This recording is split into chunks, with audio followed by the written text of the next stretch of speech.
Ouais, l'équipe, j'espère que vous allez bien. Nouvelle vidéo réaction sur Baptiste Souki. Moi, j'aime beaucoup son contenu. C'est pas un contenu qui va être très montage technique, mais en fait, ça va être du contenu qui va être en plus du montage. Et en fait, si vous voulez être monteur vidéo, avoir une agence et en fait, vraiment accompagner le créateur sur le 360, vous devez comprendre tout ce qui est lié au personal branding, les stratégies, etc. Et si cette omniprésence sur les réseaux qui apparaît comme quelque L'introduction, j'ai un peu du mal. En fait, j'aurais préféré, par exemple, quelqu'un qui est connu, qui parle du personal branding. J'aime pas trop l'introduction. Je me sens pas accroché. Personnellement, c'est vrai, c'est dynamique, il y a une musique de tension, c'est bien. Mais par rapport au contenu que Baptiste, il a... c'est Baptiste, j'ai pas envie d'écorcher son... Est-ce que c'est ça? Parce que j'ai pas envie d'écorcher son prénom. Là. Oh là là, ça nous fait quoi là encore? On va faire échappe. Ouais, si c'est Baptiste, ok. Bah, par rapport à ce que Baptiste a l'habitude de nous faire, je trouve que ça colle pas trop bien. J'aurais préféré une autre accroche. Après, bon, c'est efficace. Hein. Il y a des approches comme ça que je vais faire pour des podcasts. Donc, bon. Mais, connaissant son contenu, bon, après, je sais pas la date de quand la vidéo. Bon, il y a 6 mois ou 5 mois, ok. C'est que peut-être que j'ai pas regardé encore. Je sais pas s'il y a une vidéo que j'ai regardée récemment. Mais bref, je vais arrêter de parler, les gars, on y va. de génial était en fait une véritable prison. Oh, you know what, I just don't really enjoy social media, let me just go off it. Tout le monde vous dit que créer du contenu en son nom propre sur internet est la chose qui a le plus de valeur. Mais si on y réfléchit bien, on s'aperçoit qu'il y a quelque chose qui cloche. Si vous arrêtez de poster pendant un moment, vos vues dégringolent. Si vous voulez revendre votre entreprise, le simple fait qu'elle soit rattachée à votre image la fait décoter. Mais de dire, bah, si un comptable ou si je sais pas, un dirigeant du CAC 40 regardait ma boîte, qu'est-ce qu'il en penserait? Et c'est vrai qu'aujourd'hui, par exemple, une boîte comme la tienne ou comme la mienne, qui sont très orientées personal branding, elles sont inrevendables en l'état, parce que trop rattachées à notre image. Bah ouais, c'est ce qu'ils ont dit. En fait, c'est ça que j'aime pas dans ce type de business. Et moi, j'ai déjà mon plan, je vous mens pas les gars. Vers mes 28, 29, 30 ans, je sais que je vais totalement switch. Je ferai toujours du contenu, parce que depuis petit, je fais du contenu, j'aime bien, même si des fois ça me fait chier. Mais faire du contenu, j'apprécie ça, franchement. Après, comme je dis, hein, des fois, j'ai pas envie d'en faire, je vais me forcer, bon, c'est normal. Mais franchement, tu peux pas revendre. Une boîte de formation, c'est très difficile à revendre, c'est rattaché à un nom. Une chaîne YouTube, vous vous doutez que tu peux vendre une chaîne YouTube, ça se faisait, je crois qu'il y a 2-3 ans, j'entendais ça. Mais franchement, ça a pas de sens parce que les gens, ils sont abonnés à la personnalité de la personne. Donc, potentiellement, peut-être que tu faisais ton management et tu vas dire que je veux être avec une boîte de management et tu peux peut-être les payer pour qu'ils te gèrent. Mais à la rigueur, est-ce que ça même c'est probable? Ou peut-être que comme Ski qui faisait, ils payaient des gens pour qu'ils soient sur leur plateforme. À la rigueur, peut-être il y a cette forme d'échange, mais vous voyez, c'est corrélé à la personnalité et l'image de la personne. Donc, là, franchement, je suis totalement d'accord avec eux. Vendre un business qui est lié à ton branding, bah, c'est rattaché à ta personne. Du coup, c'est compliqué. Donc, je pense qu'à un moment, bah, faut step up, faut passer à un autre step de business et changer, en fait, tout simplement. Personnel, par contre, ce qui pourrait juste intéresser un acheteur, c'est notre base de données email, notre produit. Et si vous êtes aperçu à sortir de votre personnage public, votre marque s'effondre et vos ventes avec. Et si je vous disais qu'il existe une autre stratégie pour utiliser YouTube sans devoir poster personnellement toutes les semaines, sans rendre la revente de votre boîte dépendante de votre image et sans avoir besoin de jouer un rôle sur Internet. Après, il y a la chaîne Finari de Mounir où ce qu'il fait, c'est magnifique. Il a son produit et il a des vidéos qui vont promouvoir son produit, mais pratiquement indirectement. Et ça, par contre, c'est vraiment une très bonne réussite. Et franchement, ils ont fait du très bon boulot. Franchement, j'applaudis.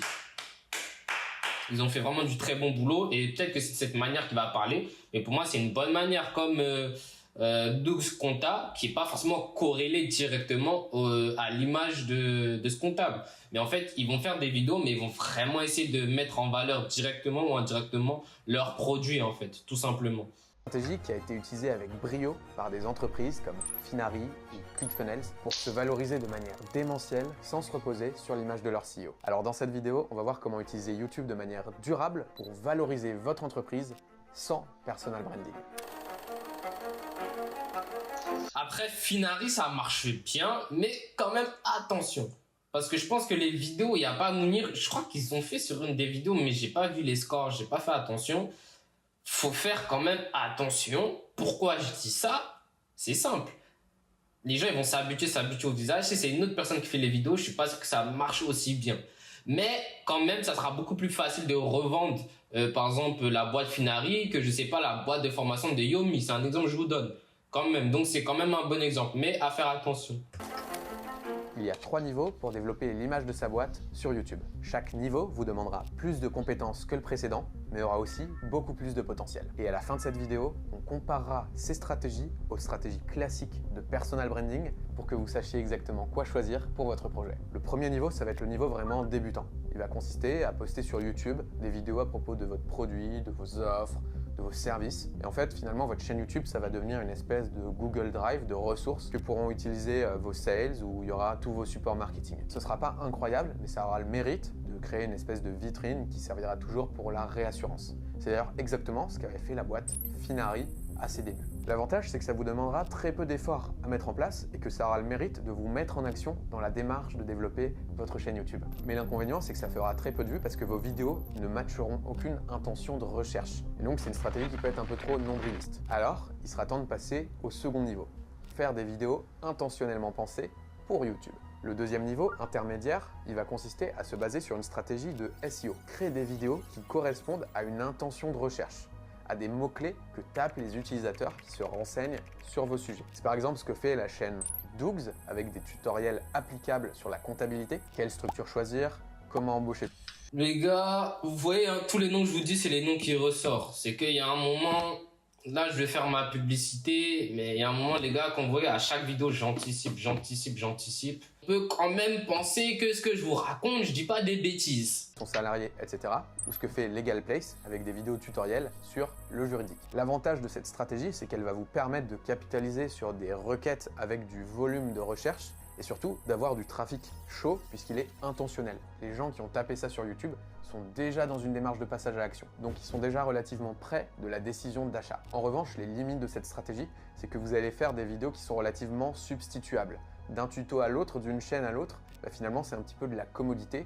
On est juste au niveau tactique, vous apportez pas une valeur extrêmement différenciante par rapport aux autres acteurs sur le marché. Et donc si on résout juste un problème de surface, forcément on créera moins de liens avec l'audience. C'est des vidéos généralement qui sont un petit peu boring à faire. Et avec ces stratégies, on reste aussi de rester enfermé dans notre niche. Donc si on a la volonté de créer une marque plus grande, ça va atteindre aussi ses limites. Pour les casser, il va falloir passer au niveau 3, créer sa marque. Dans ce troisième niveau, avancé, on va vraiment chercher à aborder YouTube comme un YouTuber, mais à structurer sa chaîne comme un entrepreneur. Et encore une fois, l'exemple de Finari est un véritable cas d'école. Ils ont commencé en publiant des vidéos assez classiques, des démos sur leurs produits, etc. Mais leur chaîne a véritablement pris un tournant le jour où ils ont abordé YouTube comme des YouTubers. En 2 ans de dur labeur, ils avaient accumulé 5000 abonnés sur leur chaîne et 150 000 vues.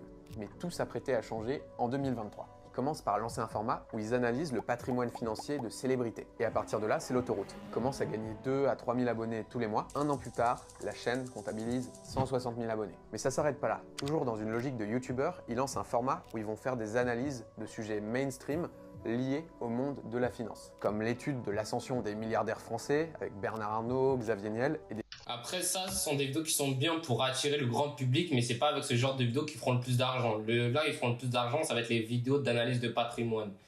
Parce que forcément, là, on parle directement de l'application. Et ce qui est fort, c'est que franchement, même ces vidéos comme ça, elles ont un bon nombre de vues. Parce que ce qui est bien, elles amènent une forme un peu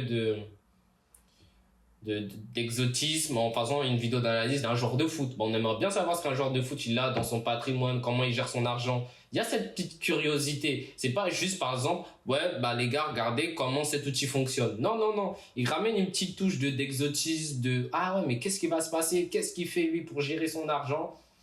Donc c'est ça qui est bien. Vidéos qui comptabilisent plusieurs centaines de milliers de vues. C'est ça la logique YouTube. Trouver des sujets hot topic qui ont le potentiel de faire une belle vidéo YouTube, puis les traiter dans une vidéo en les reliant à votre expertise. L'augmentation de leur notoriété leur permet ensuite d'inviter des experts reconnus sur le secteur qui vont donner lieu à des interviews qui vont faire 400, 500 000 vues à nouveau.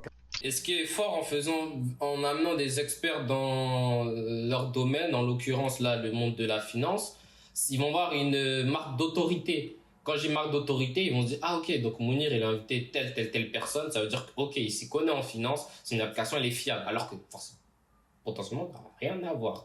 Bon, c'est pas le cas de Mounir, je pense, même si je le connais pas personnellement, mais je pense qu'il est assez smart et ce qu'il dit, c'est pas des bêtises. Mais il y a des gens qui peuvent faire des podcasts, ils invitent que des gros noms, ils peuvent dire des conneries. Et comme les gens vont voir c'est des gros noms, ils vont dire ah oui, mais il a ôté telle personne, c'est-à-dire non, ce qu'il dit c'est vrai. Non, mais en fait, c'est la perception que les gens ont en l'occurrence là de ce podcast, qui vont dire ok, c'est une marque de valeur, c'est une marque de confiance.